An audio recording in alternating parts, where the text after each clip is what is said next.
In the current issue of the Journal of Wine Economics, there's a study about the reliability of judges at the California State Fair Commercial Wine Competition. I'm here today with GM Pooch Puchalowski, the Chief Wine Judge for the California State Fair. Thank you, Pooch. You're welcome. So, Pooch, tell us a little bit about yourself before we get started. Okay, I've been the Chief Judge for the California State Fair now for the last 25 years. I also have worked on and with other wine competitions. I also judge other wine competition. I may judge as many as 6 to 15 competitions in 1 year. I write about wines, and I'm just sort of been in the wine industry now for over 35 years. Well, then you're very aware of the current issue of Journal of Wine Economics and the study that came out about the California State Fair. Tell us a little bit about the study in your words, who did it and why. Well, it was a collaboration with Bob Hodgkin, Professor Bob Hodgkins, who was a judge. He's not a judge for us simply because if he's in the back room, he can't really be judging wine. So he stopped judging and he started working with me on this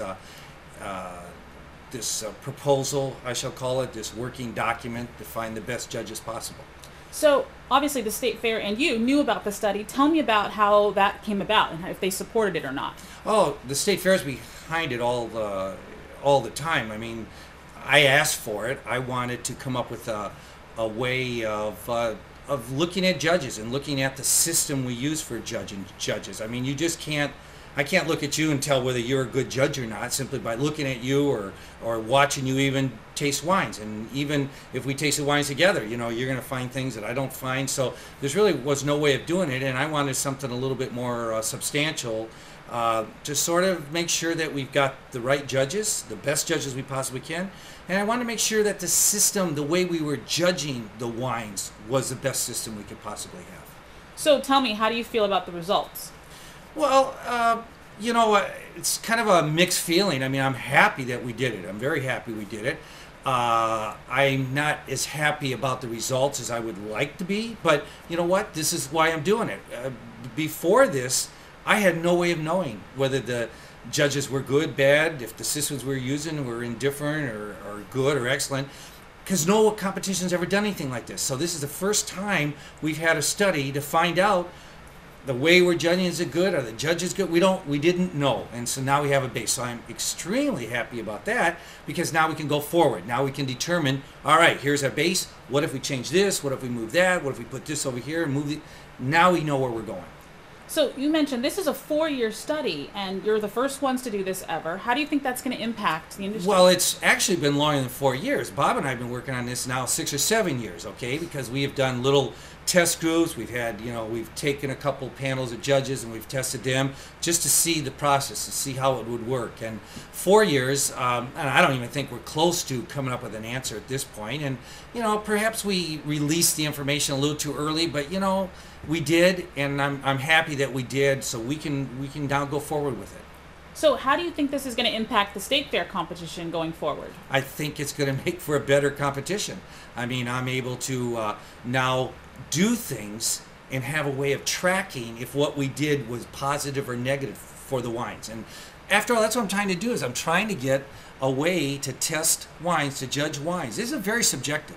I mean, people think that judging wines is an easy thing to do. You sit around, you drink 50, 100 wines a day, and oh boy, you have a lot of fun. Well, it's work. It's a lot of work. So what can I do to ease the work for the judges? Now, this study is controversial, to say the least. How do you think it impacts previous competitions, especially the California State Fair? Does it invalidate those results? Do you think it makes them less substantial in any way? No, I don't think so at all. I mean, we are, without a doubt, doing the best job we have. Every judge we've got, they're working hard to do the best they can do, all right? And it's subjective. It's like some things, I like this, you like that. I mean, the State Fair has been in the business of judging cows and horses and pigs and cherry pies for years. And how do we know that your cherry pie is any better than my cherry pie? You bring in a judge, they taste him, they subjectively say, I like this one better. Well, and you may take it home and go, oh God, this is terrible, I like the other one. Well, that's what it's all about, and so all we're trying to do is add some credibility to that. Now, you did mention this is the oldest competition in the nation, and people have been submitting wines and being judges for the state fair for a long time. Only since 1854, but I wasn't there at the beginning. Time. Have you received any comments, either positive or negative, from other judges or from other wineries that may or may not enter this year? Judges who judge professionally on a regular basis were very pleased, believe it or not. And they were going, wow, you know, they were glad to get this kind of information. People who, the most negative stuff I guess we've been getting are from writers who are, you know, hearing about it and think there's a hot story here or something. And frankly, we're all in the same boat. If you judge wines in any capacity whatsoever, what makes you any better than me or 4 judges or any other way? I mean, we are all in the same boat. We're all trying to do the best we can, and that's what we're trying to do. So you're saying that the goal of this study was to really make the competition better. Do you think it'll impact the industry as well? I hope so.